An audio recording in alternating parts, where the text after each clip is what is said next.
Hello, everyone, and welcome to another exciting version of Chip Talks podcast. Chip Talks Health is what we're going to begin to start calling this podcast. So, because we talk about all things related to health, we're not just talking about the endocannabinoid system or cannabinoids. We're going to talk about a lot of different stuff. But this month is Breast Cancer Awareness Month. And so we will certainly be talking a lot about breast cancer and cancer this month and kind of what you can do and ways you can help yourself if you have that, or ways that you can prevent it if you don't and need to know if you have it or not. So we'll be talking a lot about that this month. But today we're welcomed by a very special guest, Miss Diane Keeble. So Diane, welcome to the show. Glad to have you today. Thank you so much, Chip. I appreciate it. Thank you for having me on the show and get a chance to kind of tell my story a little bit and see if we can help some ladies out here get through this terrible disease we got going on. So. Very good. Well, thank you so much for being here today. And that's exactly what we want to do today. So we want to have a discussion, really a health discussion, with you. But since you've kind of lived the dream, let's talk a little bit about your journey. So can you talk a little bit about, just start, I guess, at the beginning, when your health journey began and kind of what kicked it off and everything? Yeah. Okay. When in 2016, I did have a little bit of awareness that something was going on with one of my left breasts. So as soon as I didn't have insurance at the time, so I went to the doctor as soon as I turned 65, the day of. It was on my birthday, and I was able to go get my checkup, mammogram, and whatnot. And so from there they found breast cancer, and thankfully, thank God that it was only a stage 2. So I did not have to do any treatments, no radiation or chemo or anything like that. I didn't know anything else was available, to do besides that either at the time. So it's a different story today than it was back in 16. So in 16, I went ahead and did a double mastectomy in February of 2017. So from there, it's very scary for people. Those first words are like, wow, it was just. And that was.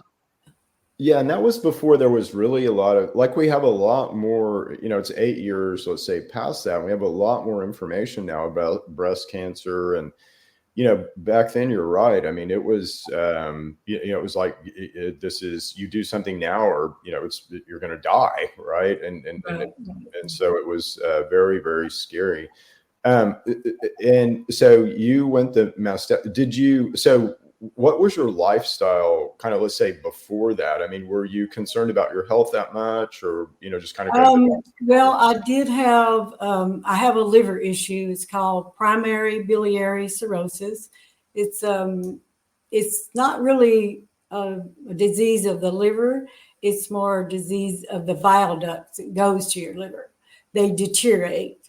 So it's kind of an autoimmune disease, they say.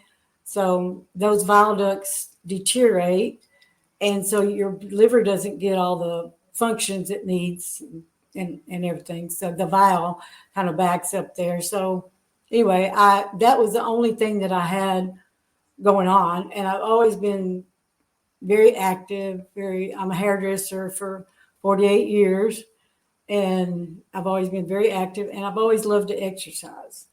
So I was active, and I did all kinds of all kinds of different kinds of exercise and stuff. And in fact, the time that I was doing it, I was teaching Zumba.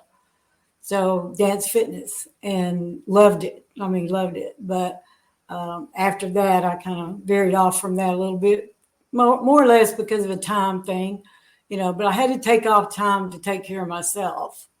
It was kind of hard to focus on other stuff when you got that going on in there. Oh, You know, yeah. it sounds scary with the breast cancer, but the primary biliary cirrhosis was my only concern at that point in my health. I didn't have diabetes. I don't have high blood pressure. I have good blood pressure. I don't really have any other issues.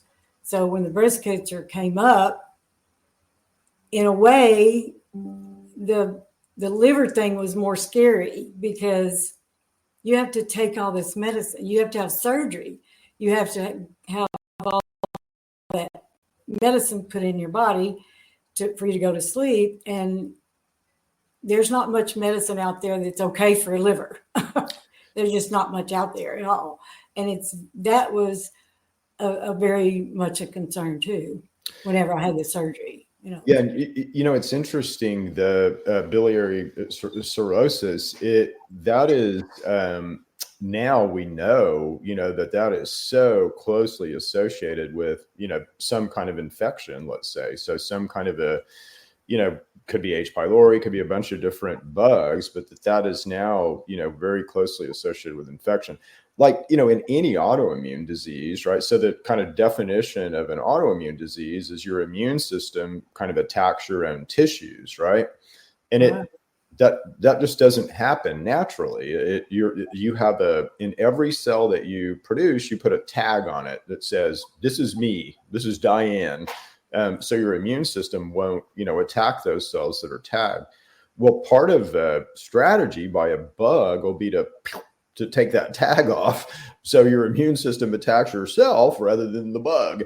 And it's kind of a strategy, but that's looking to be what's happening with let's say autoimmune diseases where you've got your own immune system attacking your own tissue. So that's and that's better now, right? Oh yes, definitely, and that's where this hemp and marijuana, all that came into play with my situation, and how I actually was researching that whenever I met you and Cindy, and it's been a wonderful experience, I have to say, because at first my son suggested with the breast cancer, he said, I'm reading up on that, and marijuana could possibly be a help to you. You ought to look into it. Well, of course, that's illegal in Texas, and it was around. There was a few states that were legalized, back then, but not very many in Texas. It's probably going to be one of the last, if they ever do recreation, for sure. But that's when I started looking into it, and it was scary to even look into it, because I was like, no, not pot. I'm not. That was like, no, you can't do that. But in that research, I found hemp, which was wonderful. Well, and you're a lot like most people. Let's say you would have never considered hemp or cannabis, or let's say an endocannabinoid solution. But it just because just like me, I mean, your mind was programmed just like mine. It was like, it's horrible. It's horrible. But so how long after let's say your surgeries and everything, did you begin to kind of consider hemp or an endocannabinoid, let's say, type solution? Yeah. Well, in 2017 was my surgery, so I believe fall of 2018 is when my daughter and I I'd already been researching and reading about it, and I do a lot of audio books, so I had those going on in my head all the time about cannabis and everything. So I just kept researching, and then we went to a hemp convention, or we call it a convention, a market, where they tell you all about it, and different companies and stuff like that were making it, because they had passed the farm bill, back then. And even that was still a little gray area. You were still a little bit concerned about, you heard people, on this getting stopped with hemp and going to jail at that time. And it was still kind of scary, but we went ahead and started looking into it, and that's when we met you guys. And so that was about 18, somewhere fall of 18, I believe, 19.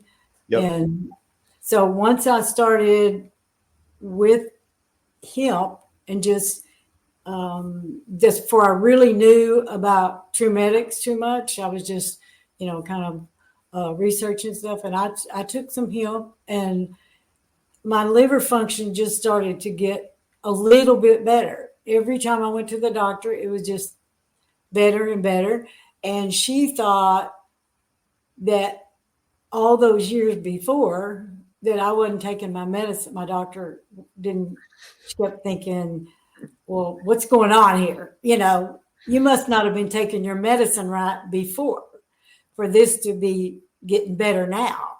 Because it was like, if I remember right, my functions were way in the 300s, and they're supposed to be like not over 116, between 40 and 116 is the basic line there. And when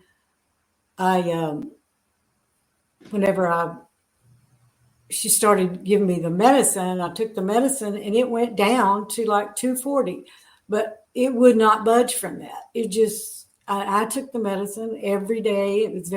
It got to be very expensive too.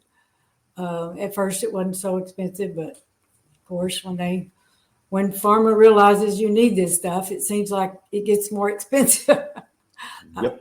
But yeah, so I started taking the hemp, and it just slowly started bringing it down. And I was just amazed, and my doctor was amazed, and she still doesn't believe that's what helped me.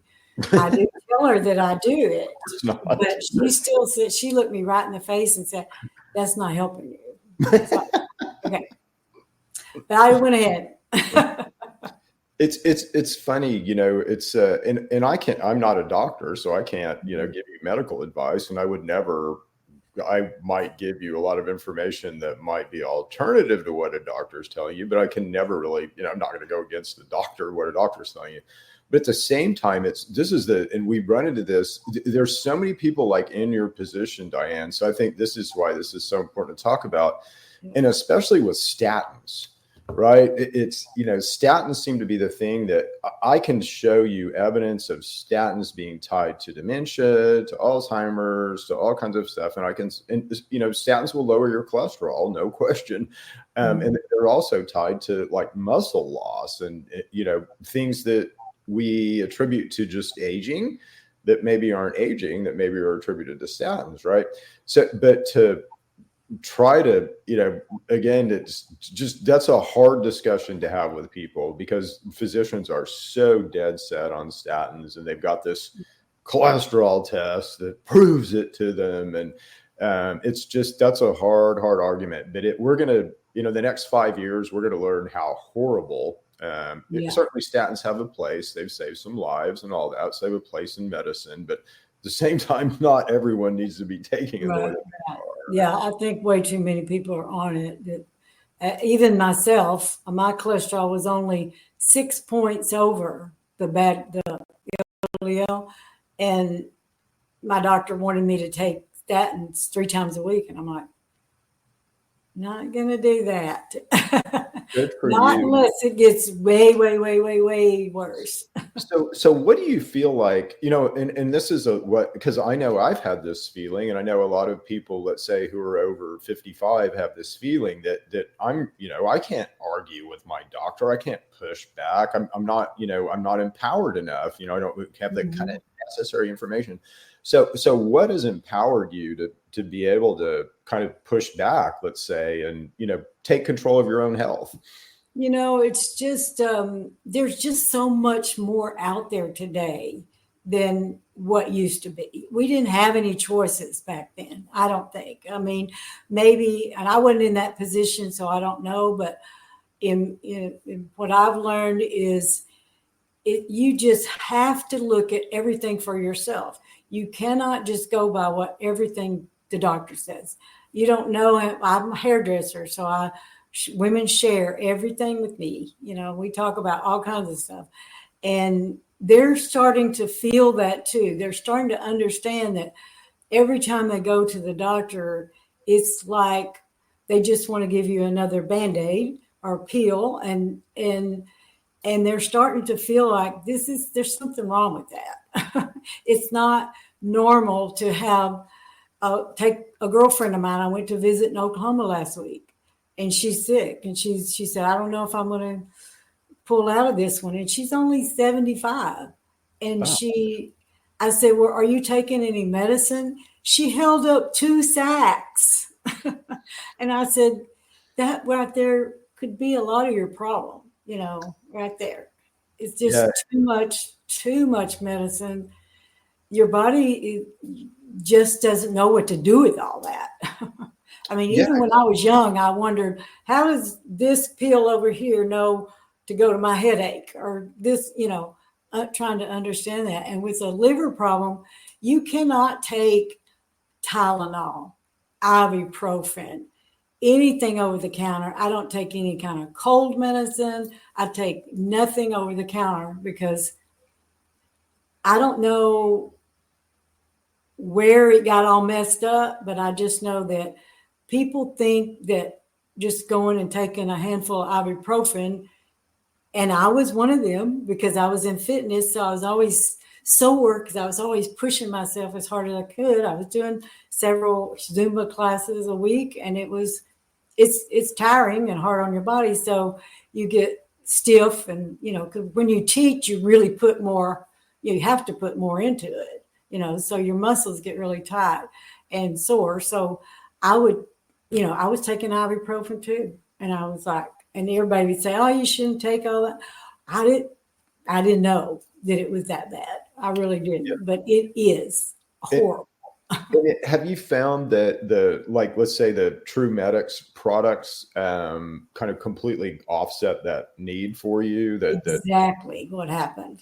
So I started with the hemp a little bit, and then after I met you guys, I don't know of any of the products. There might be 1 or 2 that I haven't used, but the Comfort and Ease, the Vitality, the Gut, all these products are great. I mean, I stand by them 100%, but that's what my medicine cabinet looks like now. It doesn't look like ibuprofen, Tylenol, cold stuff. I take the Breathe, TrueMedX Breathe, whenever I have allergies and stuff, when something in the air is bothering me. I take Comfort and Ease. If I just have a slight headache or I'm a little bit sore or something, I'll just take 1 or 2 Comfort and Ease, and that will help. If I have a really bad headache I'm real bad about lifting stuff that's way too heavy for me. So, even though I'm small, I'm pretty strong, but I will attempt to, do things that I shouldn't probably. But I'll get, maybe a bad headache, and I'll have to take 2 Comfort and Ease and 2 Vitality, and that right there will knock it out. And then the product that you made for us, the SMBS pain stick. I use that all the time. I have, doing hair all the time. You have your sore neck and muscles and stuff, and I use that. And that's what my medicine looks like now. It doesn't look like everybody else's. Yeah, that's also, and I think that's so important, not to promote our TrueMedX products, but it's just important. It's important to understand that you said it, Tylenol and ibuprofen are super damaging to the liver. And if and all of us are chronically inflamed right now, we all have some kind of chronic infection. But if you have a chronic infection, basically your liver produces some enzymes, some, let's say, amino acids to help kind of kill whatever it is that's going on. So glutathione, and then glutathione is also kind of what protects your liver. So if you've got a big infection, your liver is kind of undefended, let's say. And so things like Tylenol and ibuprofen can be really damaging, the worse, let's say, the infection is. And so we've worked really hard to try to build an alternative so that people don't wreck their livers, with in an alternative that works and will work for, kind of, let's say, daily minor, scrapes, pains, aches, headaches, things like that. So cool. It's so good to hear that your medicine cabinet now looks like a natural cabinet. It does. It definitely does. My husband's always, what are you mixing up now? Yeah, that's great. But no, it's all good. I mean, I wish everybody's medicine cabinet looked like that, because there are even, you don't know how many doctors have told me that I can take ibuprofen. It won't hurt my liver. And I'm like, I beg to differ. So I tell them, I do tell them, I don't mind telling, because it's my body. And I have a little bit of a neck issue. I have my C4 and 5 rubbed together, because of, just stress and all that on your natural, I guess. Cutting hair. Yeah. Just from cutting hair. Oh, yes, exactly.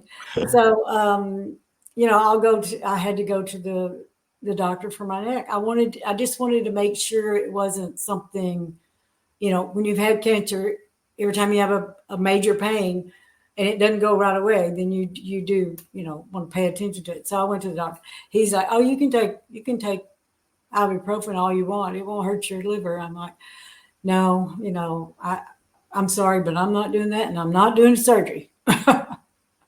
So there's so many alternatives to so many different issues. A lot of people with structural issues, that's what I do now. I teach eccentrics, aging backwards, and it's a dynamic stretch program.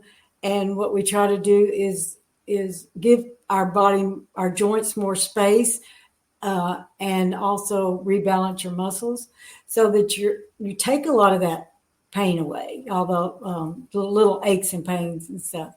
And you'll be so surprised at people that can't even rotate their ankle because we sit too much. Yeah. And we all know that. Interestingly, does that help people with, people as they age will shuffle their feet. And this is a lot of times why they'll fall, is that they just, we forget to pick up our feet, right? We kind of get lazy. Does it help you? And it is just, and it's not a muscle thing. Again, anybody who's, if you're shuffling and you're 90 out there, you can fix this, but Diane's going to tell you how right now. But does it help with that? Yes, it does. It absolutely does, because our muscles get so atrophied from just sitting too much, not using them. And we've got 650 muscles, and I would just throw it out there that maybe we use a third of them in our daily routine, because we get up, we go take a shower, we get dressed, we go, to work, we walk. You never use your side muscles, you don't use your ribs, there's just so many that you don't use. And if you can't bend your feet, like this, or rotate them, your feet's your foundation. So you have to, keep them healthy, and half of our bones in our body are in our hands and in our feet. So you got to work that too, so lifestyle is part of that part for sure.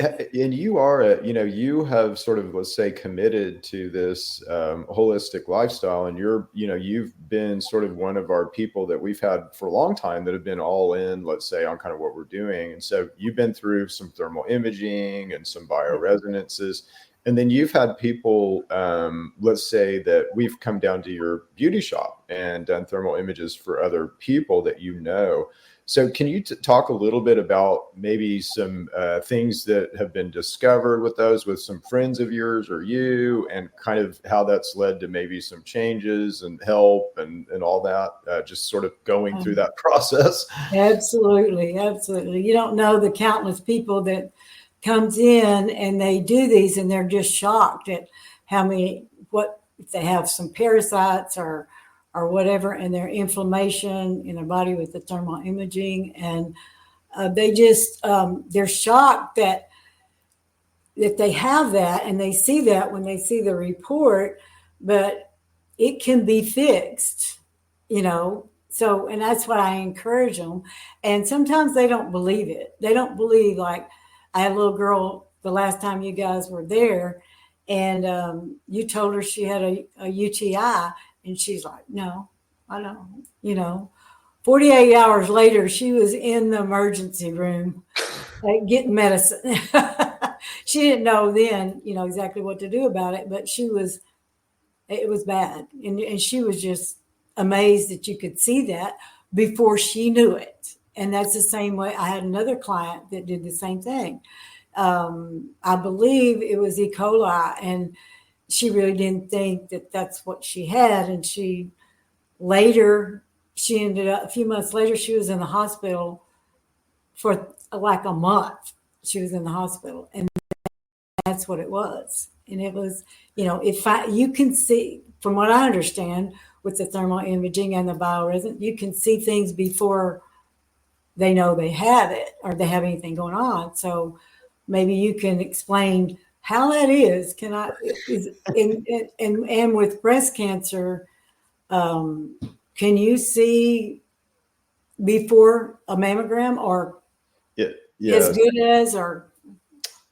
Yeah, no, that's a really good question. And well, first of all, I'm not a doctor, so I can't diagnose anything. So I got to say all my disclaimers. And these are not, well, thermal imaging can, in the hands of a doctor, can diagnose, let's say, breast cancer. So it is a diagnostic instrument. The bioresonance really isn't. But what the bioresonance does is it understands frequency. And so it turns out all of our organs will have a unique frequency. Even the tissues in those organs will have a unique frequency. And it can understand when things are, let's say, approaching that frequency. So it can look at something like a staph, and it can see when staph is getting closer to that same frequency as the tissue. And so that's, you know, when I send you those reports and stuff, that's the number that you're seeing. So the greater that number is, the you know, you're not going to have it. But the closer that begins to get to that frequency, let's say of the heart or whatever, then that's when we have like an indication that you might have that thing. And so, you know, it could be headed, let's say, toward an organ, and we could detect it before it actually gets there. And so that's kind of what we're seeing with the predictive stuff. It's not really predictive. It's, you know, we have all these pathogens all the time that get inside of us, that are all around us. You know, anytime you lick your skin, you're just, you know, infecting yourself with staph, let's say. And it's really more about our immune system and how, you know, the cells and every organ and stuff in our body defend themselves against those pathogens. So this machine just helps kind of understand that and helps give indications of when things are close. Now, with breast cancer, though, with the thermal imaging will detect heat, okay? And when cancer begins to form, let's say when cells get dysregulated, they begin to get hotter. They get hotter than the other cells around them.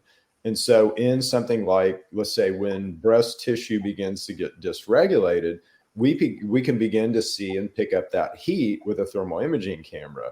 And honestly, with a thermal imaging camera, it's like, you know, and I can never tell you have cancer. So I would say you need to go to the oncologist. You need to go to the oncologist right now. But that line is interesting because I can see heat, let's say, before it's a real problem.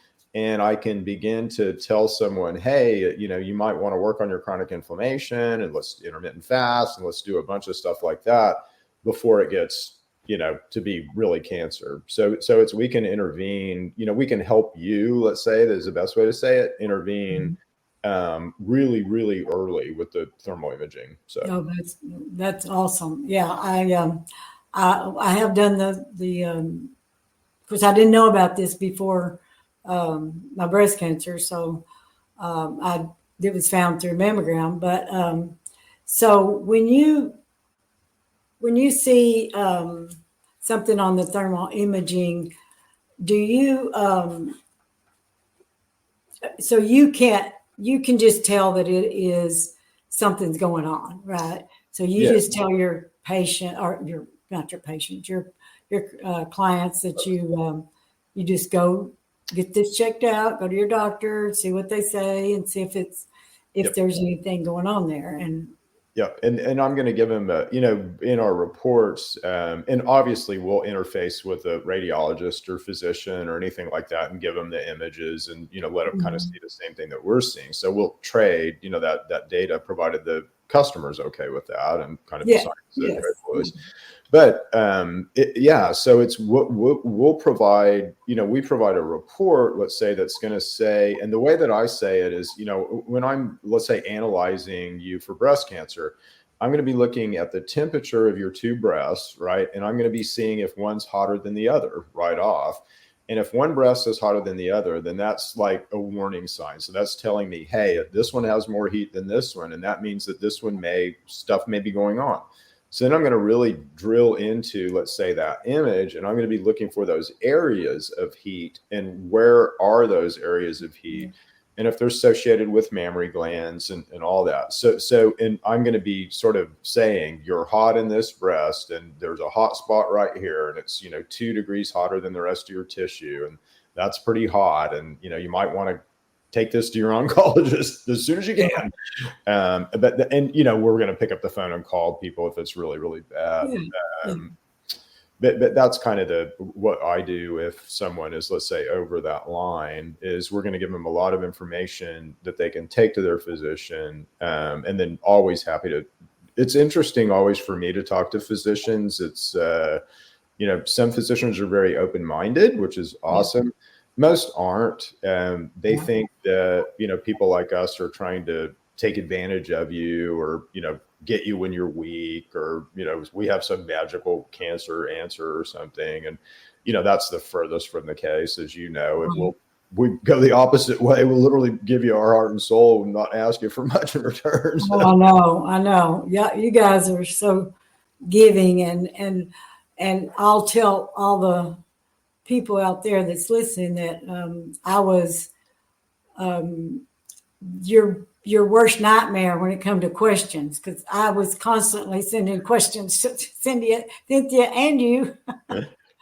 And it was a great learning experience, though, for me, as far as just learning about the human body. I'm very interested in how all this stuff works, and I got married really young and not educated when it comes to, I didn't go to college and study medicine or anything, but I have some common sense. So I urge people out there to really think about what's going on with you. What could you do? How can you find a way to fix something? Because and start low, slow, do whatever you can do to do it, but just look into alternative things for themselves to help them get back on without, of course, a supplement is basically a pill, but the natural medicine. Try to go, just at least explore that. And I know that you promote intermittent fasting, which I do, and people are always telling me, well, you're thin. Why are you doing that? But would you tell everybody what it is about the intermittent fasting and what turns off that gene, or what you explain that, please?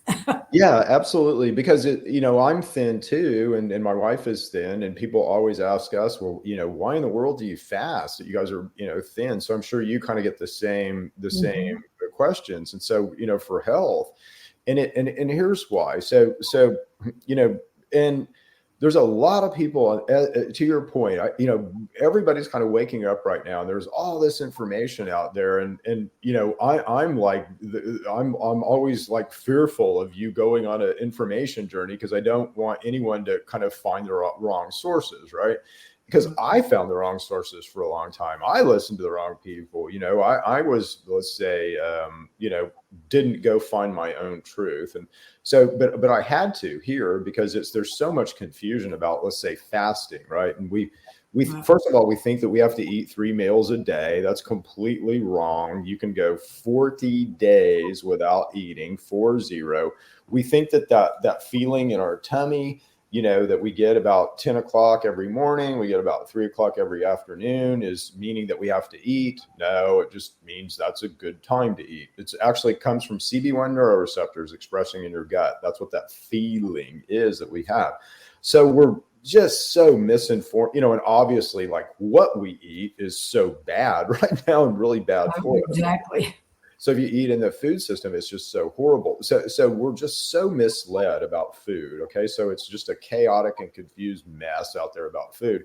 So when you really kind of begin to, let's say, do your own work and do your own diligence on what works and what doesn't and what you should do and not, what I did was I just I'm going to like figure out how a cell works. So what does a cell need? And so cells have an engine inside of them called mitochondria. Okay. And so mitochondria are basically the powerhouse of the cell. They're what produce energy.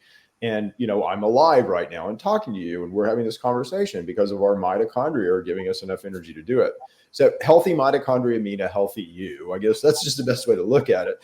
But how do I optimize a mitochondria? And so a mitochondria will run on 3 different types of fuel substrates. So they've got kind of let's say a sugar, a gas, and a nitro, that they'll run on, right? Mm-hmm. And so sugar is literally one of the substrates that they run on, glucose. And so that's a real inefficient way to run mitochondria.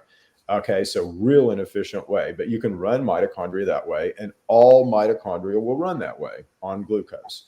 We're designed to run on fat. Okay, so our mitochondria are optimized around fat. A plant's mitochondria are optimized around light. You can run on light, your mitochondria will run on light, and mine will too, and a plant can kind of run on fat, right? But you're optimized around fat, and a plant is optimized around light, but we're really optimized around fat. So we store energy in fat, right?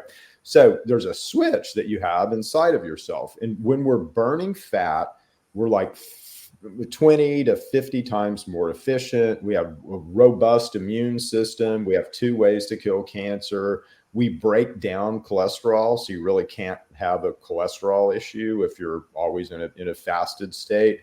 We're more better up here. Every time we eat a meal, we go into low energy mode. We go into a mode where our mitochondria are running on glucose, where we have less in an immune system. We have no way to fight cancer. We make cholesterol rather than break it down.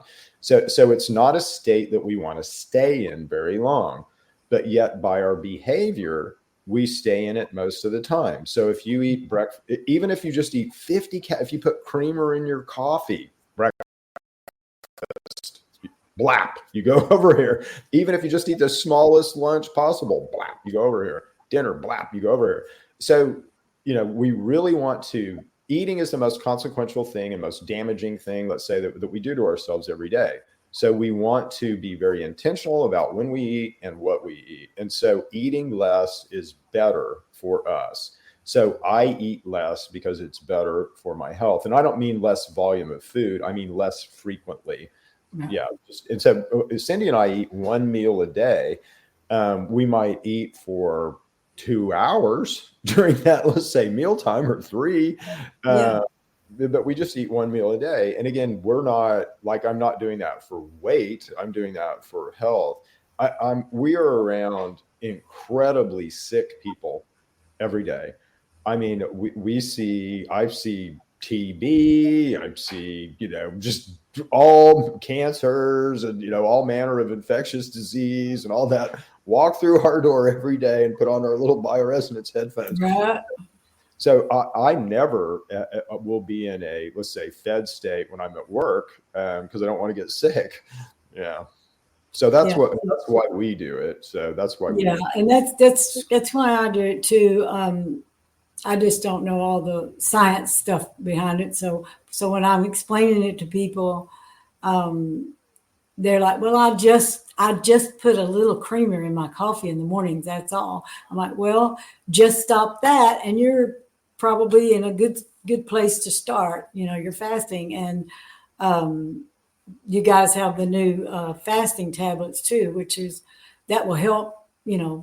people with, getting started on the fasting thing. Because I know it's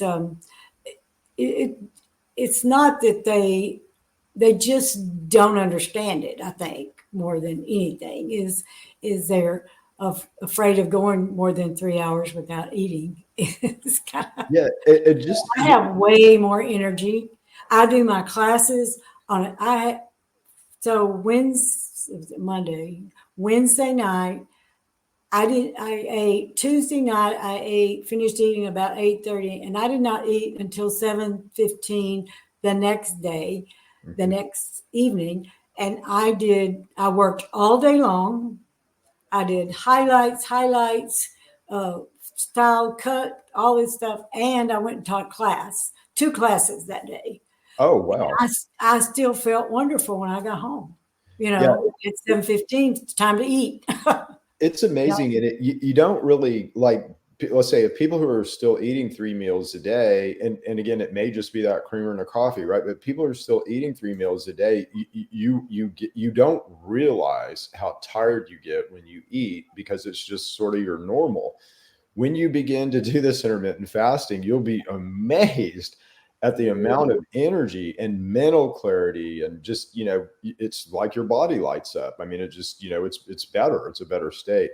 Interestingly, when we're trying to help people, it's, let's say, someone has breast cancer, right? So we have to have that conversation with them about intermittent fasting, because again, we want to check every box to kill that. Your body will kill that cancer. Your body will kill that cancer. God gave you a way for your body to kill that cancer, and it may take some supplements, right? So we may have to give it some extra help and everything, and that may be chemo, and that may be whatever pharma says. But let's get your body in the optimal healing state, right? So again, in a fed state, you have no way to kill cancer. You don't have autophagy, which is a process, and you don't have a protein called P53. In a fasted state, you do. So right off the bat, if I can just teach you about intermittent fasting, now your body is helping you fight that cancer instead of helping the cancer, right? So that's kind of number one. And then if we can begin to talk to you about what to eat, like stay away from the sugar, stay away from the gluten, let's get you foods that are going to support your body's healing and fighting this. Well, okay, that's even going to help you more. Now, we haven't gotten to supplements or cannabis or fenbendazole or chemotherapy or any of that stuff yet. We're just talking about stuff everyone can control. So definitely, if you got cancer, that's going to help you. But even if you don't have cancer, that's going to put your body in the healing state where now supplements are really going to work, or pharma is really going to work a lot better, right?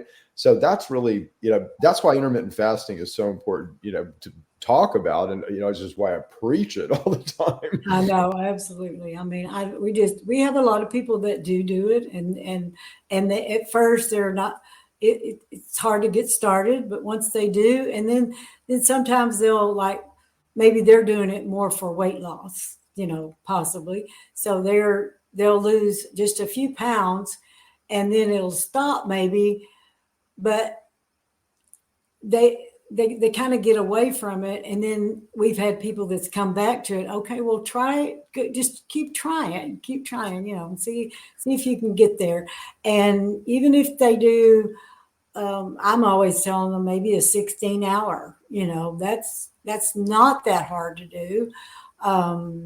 But I think most days of the week I just do like a 3-hour eating window most days. Now I was on vacation a couple weeks ago, and I ate. I tried to hold my husband off to eat till after 1, at least 1 to about 8 o'clock, and then we're done.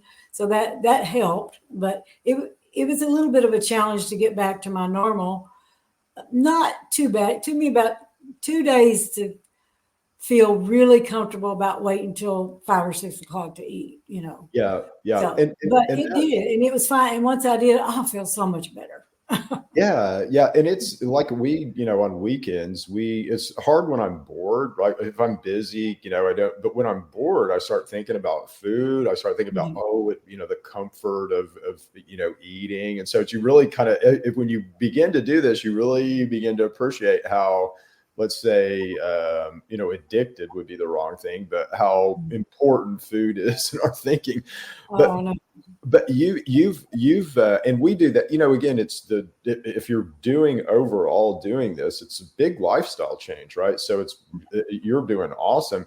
One of the things to tell people, though, if they're interested in kind of doing this, and some people will say, well, I just, I get uncontrollable hunger about noon, and if I don't eat, I'll feel like I'm going to pass out, and I just, I don't know what you're talking about, more energy. And I just, I get way less energy when I don't eat and everything. So those are people generally that have eat, let's say, more carbohydrates than protein. And so those people will have a little bit harder time getting started intermittent fasting. And the thing that will really help those people, and this sounds so stupid simple, but it works, I promise you, is a tablespoon of olive oil. Yep. Just take a tablespoon of olive oil. It'll take all that passing out. I can't go. You gotta eat now. It'll take it all away. Yeah. So yeah, a lot of people that are diabetic, they're really scared to start. But I say, what's the harm of trying? Just try it, and see how long you can go. Push an hour back every day or 30 minutes or whatever, and just kind of ease yourself into it. It'll Yep. work, and you will feel better, and you can pick your own hours you want to eat, and it's cheap. It doesn't cost you anything. Exactly. And it's something that I don't have to listen to a doctor. I don't have to listen to a psychologist. I don't have to listen to anybody. I can do this, and I can improve my health, and I can begin to, take back control. On diabetes, so type 1 diabetes, be careful, intermittent fasting, right? Type 2 diabetes, it will eradicate and again, if you don't listen to me, just Google it, type 2 diabetes and intermittent fasting, and you'll get all you need about, how it's helped people, how it's eradicated type 2 diabetes, on and on and on. So, yeah, I've even asked my cardiologist, my husband and I go to the same guy, and I said, do you promote intermittent fasting? And he said, I do, if they'll do it. And that's, he runs into the same problem, trying to get them to intermittent fast, and most people won't do it. So the heart is arguably the most important muscle, right, in our body. So we don't get very far without our heart working well. Absolutely. Again, it runs on these two different modes, right? So it runs on glucose at certain times and will run on fat at certain times. It's 20 times more efficient when it's running on fat. So I want my brain maybe is the most important, second most important organ in my body.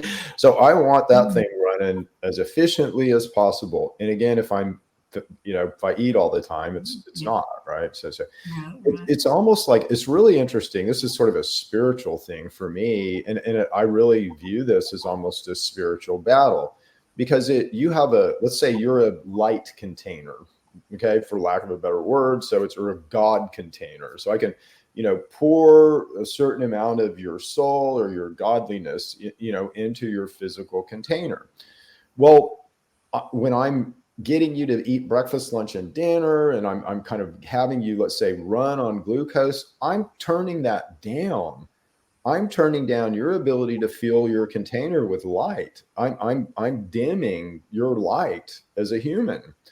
And it sure seems like almost everything in our society is trying to do that to us, in our physicality. So what we're trying to do is teach you what that switch is, and how to basically turn that up, and how to get more life into your container, get more of your soul into your container, get more vive, get more energy, however you want to kind of think about it. But I think about it spiritually, we've all been kind of put to sleep, and this is a way that we can begin to kind of wake back up, right? Absolutely. Yep. Okay, well, this is probably a good place to leave it. Do you have anything that you want to kind of get in there before? Tell us about I want to know about your Zumba, though, and we talked about that a little bit before we started, and kind of what. Well, I don't do Zumba anymore. That was I used to teach that. Now it's called Eccentrics Aging Backwards, And the lady that created this program is from Canada, and that's where she's based out of. And so I'm certified. I'm working on my 3rd level right now. There's 4 levels. I'm working on my 3rd level right now. I'm trying to learn all these muscles. It's kind of hard. But she also had breast cancer. Okay. And had to have a double mastectomy, I understand. And she has a segment, I believe it's on YouTube, that you can go to. And her name is Miranda Esmond White. And she will, that's out there for anybody that's had reconstruction surgery. It helps to, because, they take all this skin off, and then you've got to stretch that back out, if you decide to have, implants or whatever. But yeah, I would definitely look into that. If I was going to have breast cancer or, surgery, breast surgery, definitely look into that, because that'll help you heal, the skin and all the muscles around there to, react in a good way. And then is a point of just as far as overall health, I would tell people, if they ask me what, I just tell them to go, try to go as natural as possible, try to intermittent fast, try it, give it a shot, stay away from over-the-counter medicines, and try to limit your medicines that your doctor gives you. Research. Call Chip. He'll help you with a lot of the different medicine, not medicine, but supplements that help with your, you have pain, in your stomach. You have a lot of, foods nowadays, the trans fats, the processed foods are just really wearing people's digestive systems out. And I would stay away from some of that kind of stuff, and, exercise and be outside a little bit as much as you possibly can. And I would definitely encourage anyone that is faced with any kind of cancer, or any kind of really a health issue, is to get a bioresonance scan and get a thermal imaging. It's so enlightening, and it's not expensive, and it really opens up your way of thinking about your body, because it's just different than what people are used to, and when you're 73 years old, and you most people won't change their lifestyle a whole lot. And I would say, that is hard. It's hard to completely go natural, but just start and go a little at a time, and just keep going and do your research, and try not to take any more pharma drugs. The less, the better. That's an awesome advice, and that's a kind of a great place to leave it. I would say it's just that was well said, Diane. Very well said. Well, thank you so much for having me. Fun.